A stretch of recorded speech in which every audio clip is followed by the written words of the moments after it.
Hello, everyone. It's Audrey with Audrey's Variety Show, and today I'm going to be doing a From the East segment for Eden Zero.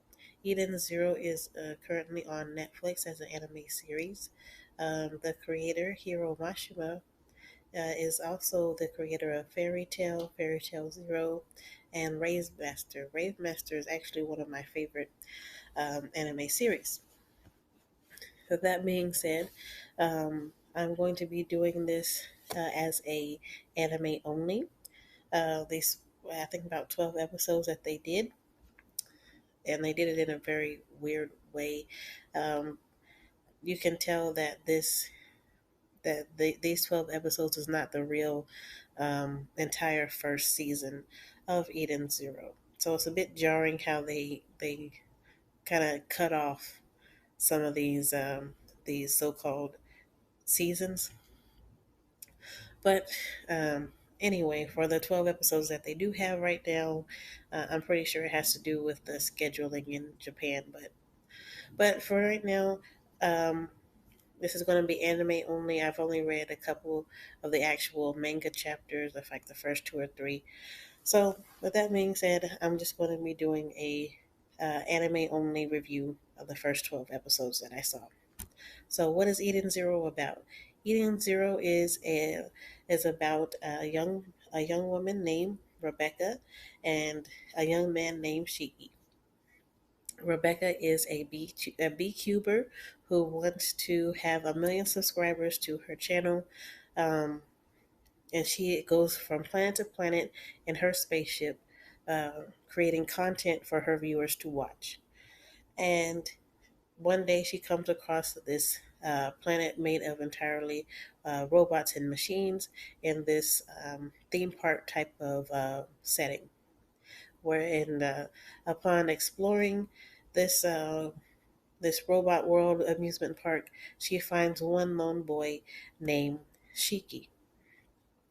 And I'm going to assume that these characters are 16 plus, 18 plus years old. But Shiki has primarily lived his life amongst these robots. His primary caretaker, this demon king of robots, which I don't know about that. You see, I'm doing this, but um, his primary caretaker passed away while he was still quite young, but he continued to live among these robots. Um, for all this time. And Rebecca is his first encounter with another human. So um, they for the first episode, 1 or 2 episodes, I believe. They're on this planet having a good time with Rebecca's having a good time with Shiki and his robot friends. Um, all of a sudden, these robots turn on Shiki, turn on Rebecca, and essentially attack them and threaten to kill Rebecca. And it's like this went to the left real quick, and um, so they have to essentially fight their way out and escape. Upon escaping, we cut back to the planet and these robots to find out that it was an act of love, tough love, if you want to say that. I'm like, they could have handled this another way. But those robots felt as though if they, that Shiki being, the somewhat naive and kind-hearted person that he is, would have continued to try to fix these machines as the mechanic for the upkeep of these machines on this planet.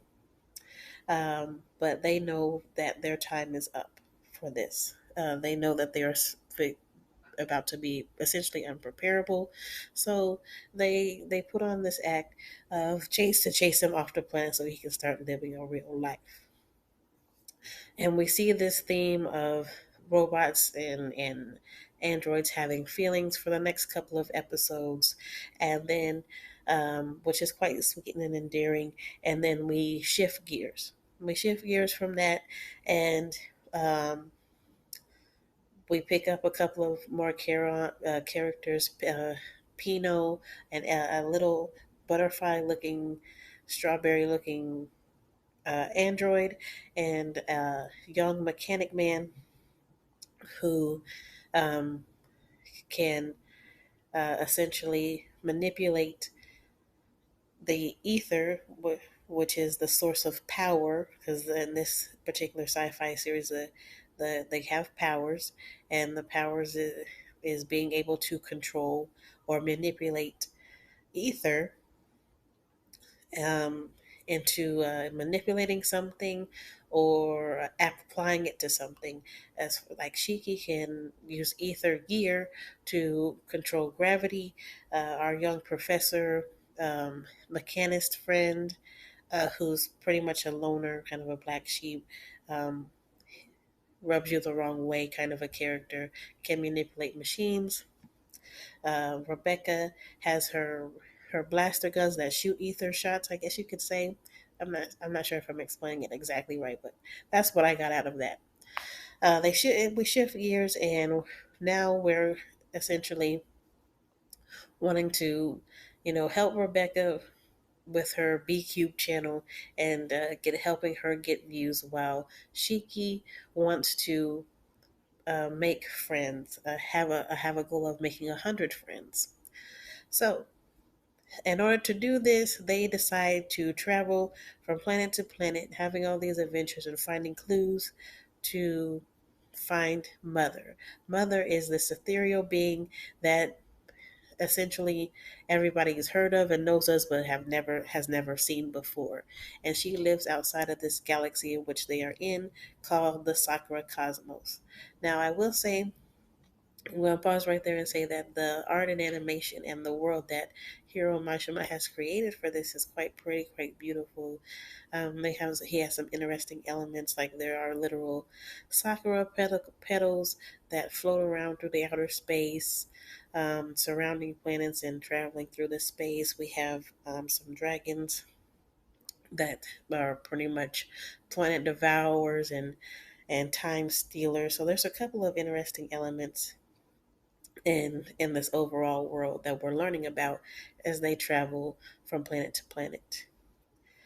And they so now they have decided upon traveling together to find this ethereal being named Mother.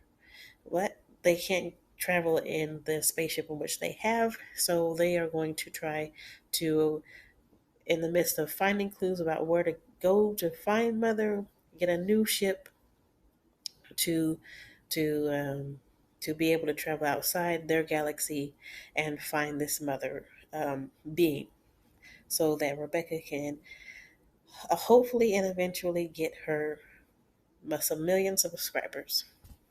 And then we have this. Then we should.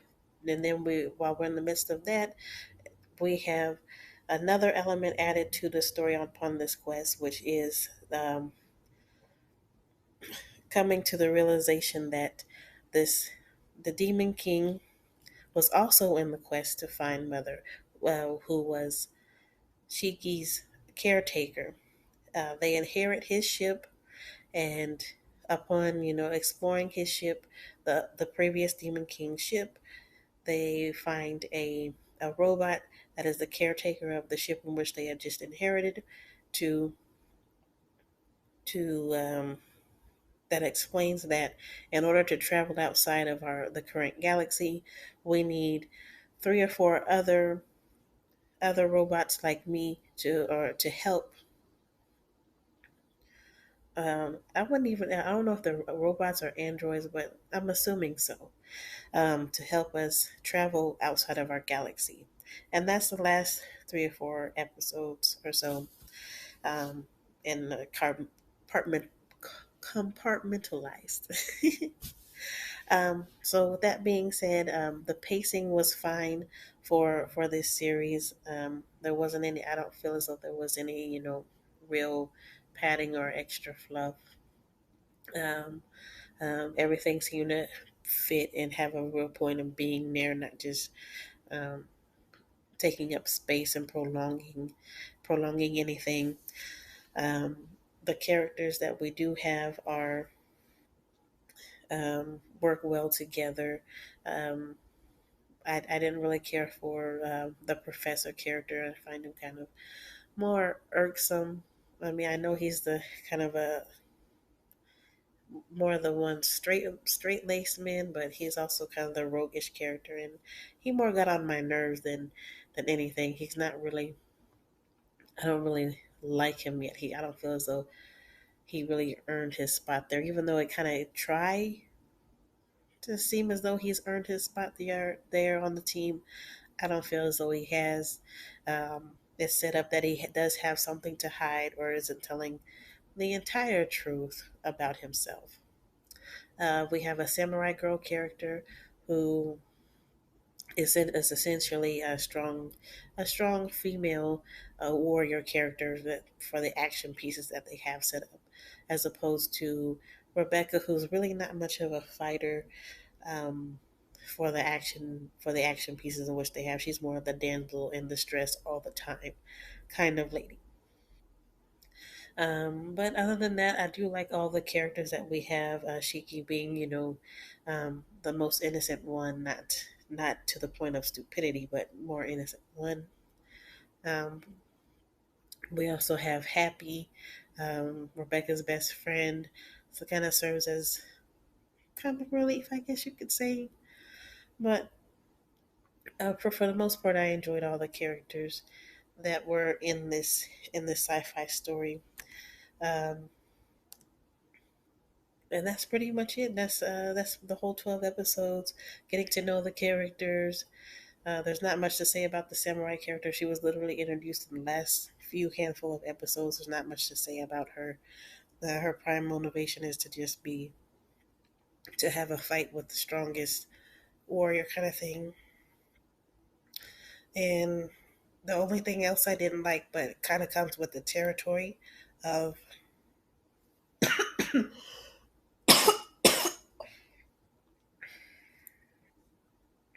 sorry, comes with the territory is